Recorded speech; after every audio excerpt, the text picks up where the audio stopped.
So నియంత్రణ రేఖ వెంబడి పాక్ పోస్టులు కూడా మరోవైపు ధ్వంసమవుతున్నాయి. ఇటుపక్క యూరీలో జరిగిన విధ్వంసానికి సంబంధించిన దృశ్యాలు మనం చూస్తున్నాం. యూరీ సెక్టర్ లో భారీ ఎత్తున విధ్వంసం జరిగింది. రజౌరీలో కూడా కొన్ని ఇళ్లు ధ్వంసమైన దృశ్యాలు. అక్కడ స్థానికులు ఆ దాడులు జరిగిన సమయంలో తాము ఎంత ఆందోళన పడ్డామో, ఎంత భయపడ్డామో ఆ దృశ్యాలన్నీ కూడా చూపిస్తున్నారు. ఇళ్లన్నీ కూడా పూర్తిగా ధ్వంసమైపోయాయి. పాక్ దాడి తర్వాత రాజౌరీలో నెలకొన్న దృశ్యాలు మనం చూస్తున్నాం. మరోవైపు యూరీ సెక్టర్ లో కూడా ఉద్రిక్తత కొనసాగుతూనే ఉంది. పాక్ చేస్తున్న వరుస దాడులతో అక్కడ ఇళ్లు ధ్వంసమైన దృశ్యాలు చూస్తున్నాం.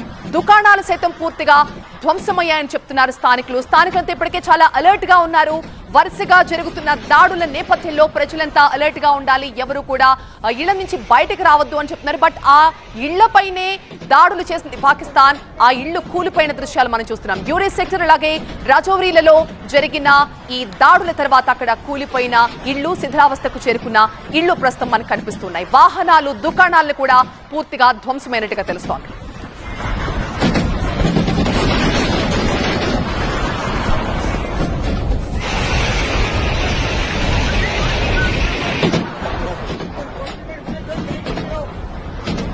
ప్రస్తుతం మనతో పాటు మధుసూదన్ రెడ్డి గారు లైవ్లో జాయిన్ అవుతున్నారు. లేటెస్ట్గా జరుగుతున్నటువంటి పరిణామాలకు సంబంధించిన అప్డేట్స్ని విశ్లేషించడం కోసం. మధుసూదన్ రెడ్డి గారు నమస్తే అండి. నమస్తే అండి.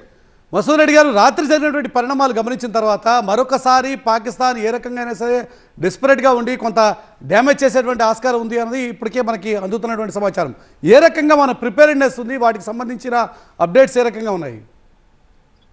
ఇది చూడండి, this was expected. Pakistan reaction was expected. అంటే వాళ్ళు ఏమి చేయలేని పరిస్థితుల్లో పాపం మన ఇన్నోసెంట్ సిటిజన్స్ ని మన చిన్న చిన్న ఊళ్ళ మీద అటాక్ చేస్తున్నారు బార్డర్ ఏరియాస్ లో.